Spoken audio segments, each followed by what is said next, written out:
La cathédrale Sainte-Geneviève et Saint-Maurice de Nanterre fait peau neuve. Alors que les ouvriers s'affairent ici et là sur les échafaudages pour faciliter l'accessibilité aux fresques de l'église, ces peintures réalisées entre 1926 et 1935 sont sur le point de retrouver leur couleur et leur éclat. Marie-Lise de Castelbajac, la restauratrice de cet ensemble de peintures murales qui compte parmi les plus importants de la période d'entre-deux-guerres, va commenter avec nous les différentes étapes de son travail et les difficultés rencontrées lors du chantier. Pour ce faire, intéressons-nous d'abord à la technique particulière de la fresque qui prit un nouvel essor au début du siècle dernier. Donc à Nanterre, nous sommes en présence de fresques vraies, c'est-à-dire de peintures exécutées sur l'enduit encore humide, et le peintre n'utilise que des pigments dilués à l'eau sur cet enduit frais, et c'est la carbonatation de l'enduit frais qui va emprisonner le pigment et lui donner cet éclat et cette pérennité dans le temps, puisqu'on n'a pas de liant qui risque de s'oxyder, de jaunir, et la carbonatation ce qui rend l'enduit extrêmement solide. Donc la fresque est une des techniques picturales les plus pérennes dans le temps.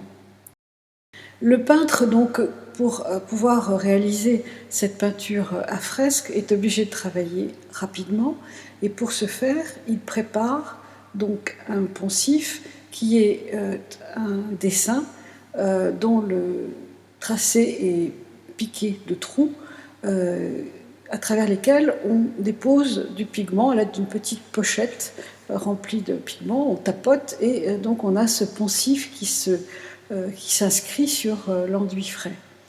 À partir de là, donc on prend simplement donc ces pigments broyés dans l'eau et on réalise sa peinture. Le fresquiste travaille donc avec un ou plusieurs maçons qui, comme on peut le voir, fournissent un travail essentiel à la création de l'œuvre. Et c'est toute la particularité du restaurateur que de posséder le savoir-faire du peintre et du maçon pour intervenir efficacement, suivant avec précaution toutes les étapes de la restauration. Ce qui apparaît immédiatement quand on rentre dans la cathédrale, c'est ce grand voile gris qui recouvre l'entièreté des peintures. Ce voile gris qui est composé de poussière, de suie, de fumée qui se sont déposées à la surface de l'enduit. Cet enduit qui est un aspect granuleux accroche beaucoup ces poussières. On sent sous ce voile gris toute une palette lumineuse et effectivement les premiers essais de nettoyage ont immédiatement mis au jour la lumière de cette peinture. Le nettoyage se fait par gommage. C'est une gomme un peu particulière qui s'appelle Wishab. C'est un produit qui a été mis au point spécifiquement pour la restauration des peintures murales, faite avec un caoutchouc vulcanisé avec des additifs qui se délitent facilement au fur et à mesure du gommage. Et cette matière de la gomme qui permet d'accrocher la crasse, mais n'accroche pas au support. Les parties que nous avons vues qui sont endommagées par les coulures sont aussi nettoyées par gommage, mais les incrustations noires qui sont persistantes sont nettoyées avec une solution de tricitrate d'ammonium. La consolidation de l'enduit est opérée de façon suivante. Nous injectons dans les fissures et les parties décollées de la couche d'enduit un mélange composé de chaux et de résine afin que la poche ou le décollement soit empli par ce mélange et que la couche d'enduit retrouve sa cohésion avec le support. Ce grand dépôt blanc de sel est ôté à l'aide de compresses.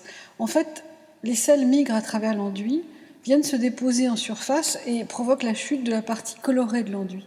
Il faut donc absolument les extraire pour éviter leur migration future.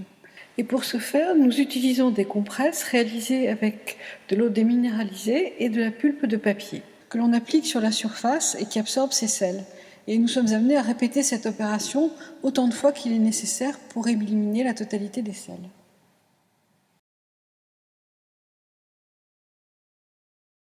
Le refixage de la couche picturale relève d'un procédé similaire à la consolidation de l'enduit. Nous refixons la couche pigmentée à l'aide d'une résine légère, la plus mate possible en l'occurrence quand il s'agit de fresques. Les fissures, les accidents, les lacunes d'enduit sont reprises avec un mélange qui est très semblable à celui qui était utilisé au départ par le fresquiste, qui est un mélange donc de chaux et de sable, Pour nous assurer de la technique utilisée lors de la réalisation des fresques, nous avons fait des prélèvements et des analyses de l'enduit de support, car durant cette même période, les fresquistes avaient commencé à introduire du ciment dans le mélange. Le ciment pose des problèmes, notamment dans les remontées de sel en surface. Nous avions d'autre part des dégradations de petits nodules de chaux qui tombaient et formaient des petits cratères. Pour respecter parfaitement le principe de réversibilité dans notre action de réintégration picturale, nous avons choisi d'utiliser l'aquarelle, ce matériau qui est quasiment immatériel puisque c'est juste pigment et eau et très proche de la matière originelle, permet aussi les glacis et des rendus qui sont proches de ceux réalisés par les peintres. On a ajouté à la cathédrale une travée 50 ans après sa construction.